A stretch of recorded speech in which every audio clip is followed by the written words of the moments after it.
এই ত্রয়োদশ সংসদে এই অধিবেশনে সরকারি দল এবং বিরোধী দলের মধ্যে যে সৌহার্দ্য, সহমর্মিতা এবং সহযোগিতা আমি দেখতে পেয়েছি, অতীতের কোনো সংসদে এই ধরনের দৃশ্য দেখতে পাইনি।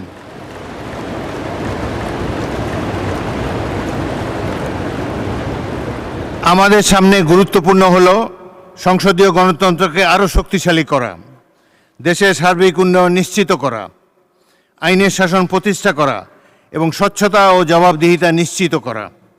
আসুন আমরা সবাই একসঙ্গে কাজ করি।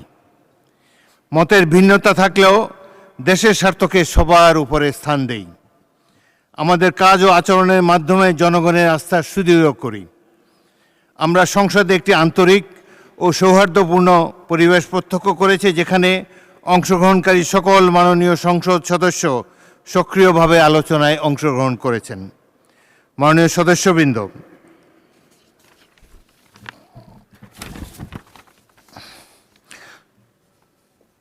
ত্রয়োদশ জাতীয় সংসদে যাত্রা শুরু 12ই মার্চ থেকে।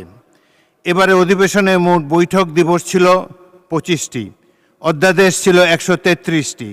অধ্যাদেশগুলোর বিপরীতে বিল পাশ হয়েছে 91টি। অধ্যক্ষার 2টি বিল সহ মোট 94টি বিল পাশ হয়েছে। আইন প্রণয়ন কার্যাবলী ছাড়াও এই অধিবেশনে 5টি স্থায়ী কমিটি গঠন করা হয়েছে এবং 2টি বিশেষ কমিটি গঠিত হয়েছে। কার্যপ্রণালী বিধির 62টি বিধিতে 16টি নোটিশ পাওয়া যায়। এর মধ্যে 2টির উপর আলোচনা হয়েছে। 68টি বিধিতে 9টি নোটিশ পাওয়া যায়। এর মধ্যে 1টি নোটিশের উপর সংক্ষিপ্ত আলোচনা হয়েছে। 71 বিধিতে গৃহীত 38টি নোটিশের উপর আলোচনা হয়েছে এবং 71 ক বিধিতে 2 মিনিট করে বক্তব্য দেওয়া হয়েছে 207 বার। 164 বিধিতে 14টি নোটিশের মধ্যে 1টি নোটিশ গৃহীত হয়েছে এবং উহা বিশেষ অধিকার সম্পর্কিত স্থায়ী কমিটিতে প্রেরিত হয়েছে। 266 বিধিতে 2টি বিশেষ কমিটি গঠিত হয়েছে। এই অধিবেশনে মাননীয় প্রধানমন্ত্রীকে উত্তরদানের জন্য সর্বমোট 93টি প্রশ্নের নোটিশ প্রদান করা হয়েছে। তন্মধ্যে 35টি প্রশ্নের তিনি উত্তর প্রদান করেছেন। বিভিন্ন মন্ত্রণালয়ের মাননীয় মন্ত্রীদের উত্তরদানের জন্য মোট 2509টি প্রশ্নের নোটিশ পাওয়া যায়। উক্ত নোটিশগুলোর মধ্যে মাননীয় মন্ত্রীগণ মোট 1778টি প্রশ্নের উপর উত্তর এই সংসদে প্রদান করেছেন। মাননীয় সদস্যবৃন্দ, ত্রয়োদশ জাতীয় সংসদে প্রথমবার স্পিকার হিসাবে দায়িত্ব পালন করার সুযোগ পেয়ে আমি আপনাদের কাছে কৃতজ্ঞ।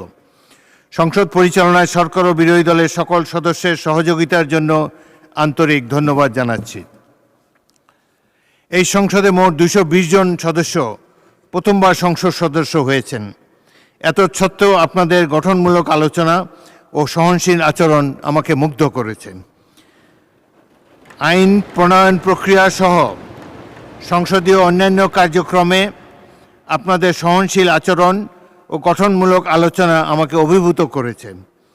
রাষ্ট্র পরিচালনায় নেতৃত্ব প্রদান ও দেশের জন্য গৌরব বয়ে আনার জন্যে সংসদ নেতা মাননীয় প্রধানমন্ত্রী তারেক রহমানকে সশ্রদ্ধ অভিনন্দন জানাই। বিরোধী দলকে কার্যকরভাবে নেতৃত্ব প্রদান এবং সংসদীয় কার্যক্রমে ইতিবাচক ভূমিকার জন্য মাননীয় বিরোধী দলীয় নেতা ডাক্তার শফিকুর রহমানকে ধন্যবাদ জানাচ্ছি। আমি কৃতজ্ঞতা জানাই মন্ত্রিসভার মাননীয় সদস্যবৃন্দ, মাননীয় চিফ হুইপ, হুইপবৃন্দ এবং সকল মাননীয় সংসদ সদস্যদের প্রতি। একইভাবে বিরোধী দলের মাননীয় চিফ হুইপ, বিরোধী দলের মাননীয় সদস্যদের প্রতিও আন্তরিক ধন্যবাদ জানাই। আমার সহকর্মী মাননীয় ডেপুটি স্পিকার ও সভাপতি মণ্ডলীর মাননীয় সদস্যদের প্রতি কৃতজ্ঞতা প্রকাশ করছি। আন্তরিক ধন্যবাদ জানাই সংসদ সচিবালয়ের কর্মকর্তা কর্মচারীবৃন্দ, সরকারের বিভিন্ন মন্ত্রণালয়, বিভাগ এবং দপ্তরের কর্মকর্তা কর্মচারীবৃন্দকে। আরও ধন্যবাদ জানাই পুলিশ, চিকিৎসক, ফায়ার সার্ভিস, গণপূর্ত, বিদ্যুৎ ও টেলিফোন বিভাগ সহ সকল সংশ্লিষ্ট সেবা প্রদানকারী প্রতিষ্ঠানের ব্যক্তিবর্গকে। জাতীয় দৈনিক পত্রিকা, বিভিন্ন সংবাদ সংস্থা, বাংলাদেশ বেতার, সংসদ, বাংলাদেশ টেলিভিশন ও বেসরকারি টিভি চ্যানেল সহ দেশের সকল গণমাধ্যমের সাংবাদিক, কর্মকর্তা ও প্রতিনিধিবৃন্দকে ধন্যবাদ জানাই। মাননীয় প্রধানমন্ত্রী ও বিরোধী দলের নেতা সংসদ সচিবালয় ও অন্যান্য দপ্তরের কর্মকর্তা ও কর্মচারীদের জন্য যে সম্মানী ভাতা প্রদানের প্রস্তাব করেছেন, আমি তা সাদরে গ্রহণ করেছি।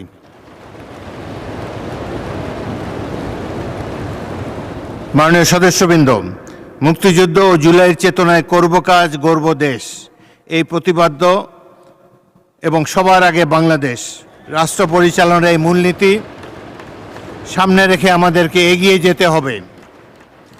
বর্তমান সরকারের অগ্রাধিকারমূলক কর্মসূচির মধ্যে রয়েছে দেশের প্রতিটি পরিবারের জন্য ফ্যামিলি কার্ড, কৃষকদের জন্য কৃষক কার্ড কার্যকর করা এবং কৃষি ও গ্রামীণ অর্থনীতিকে শক্তিশালী করা। বিশেষ করে খাল খনন ও পুনঃখনন কার্যক্রমের মাধ্যমে জলাবদ্ধতা নিরসন, সেচ ব্যবস্থার উন্নয়ন, কৃষি উৎপাদন বৃদ্ধি করার উদ্যোগ নেওয়া হয়েছে, যা প্রশংসনীয়। এটি পরিবেশের ভারসাম্য রক্ষা এবং গ্রামীণ জীবনমান উন্নয়নে গুরুত্বপূর্ণ ভূমিকা রাখবে বলে আমি বিশ্বাস করি। পাশাপাশি বিরোধী দল ও জনস্বার্থ সংশ্লিষ্ট বিষয়ে সংসদে গঠনমূলক আলোচনা ও নিয়মতান্ত্রিক কর্মসূচির মাধ্যমে জনগণের দাবি উত্থাপনে সক্রিয় ভূমিকা পালন করেছে বর্তমান বিরোধী দল, তা আমাদের গণতান্ত্রিক প্রক্রিয়া বিশেষ ভূমিকা রাখবে বলে আশা রাখি। এছাড়া ফ্যাসিস্ট আমলে মানবতা বিরোধী অপরাধ ও বিচার বহির্ভূত হত্যাকাণ্ডের বিচার নিশ্চিত করা, বিচার বিভাগের স্বাধীনতা প্রতিষ্ঠা করা এবং আইনের শাসন সুসংহত করাও আমাদের অঙ্গীকার। আমরা নিরপেক্ষভাবে মুক্তিযুদ্ধের স্মৃতি সংরক্ষণে কাজ করছি। একই সঙ্গে একটি মানবিক, অন্তর্ভুক্তিমূলক এবং জবাবদিহিমূলক রাষ্ট্র গড়ে তুলতে আমরা প্রতিশ্রুতিবদ্ধ। আমি দৃঢ়ভাবে বিশ্বাস করি ত্রয়োদশ জাতীয় সংসদ এইসব লক্ষ্য অর্জনে বাস্তব এবং কার্যকর ভূমিকা রাখবে।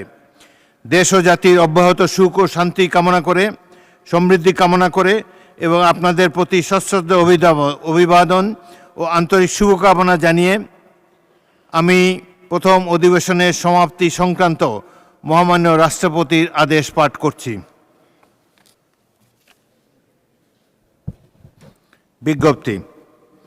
গণপ্রজাতন্ত্রী বাংলাদেশের সংবিধানের ৭২ অনুচ্ছেদের ১ দফায় প্রদত্ত ক্ষমতা বলে আমি গণপ্রজাতন্ত্রী বাংলাদেশের রাষ্ট্রপতি মোহাম্মদ শাহাবুদ্দিন ত্রয়োদশ জাতীয় সংসদের চলতি প্রথম ২০২৬ খ্রিস্টাব্দের প্রথম অধিবেশন ১৪৩৩ বঙ্গাব্দের ১৭ বৈশাখ মোতাবেক ২০২৬ খ্রিস্টাব্দের ৩০ এপ্রিল রোজ বৃহস্পতিবার বৈঠক শেষে এই অধিবেশনের সমাপ্তি ঘোষণা করছি।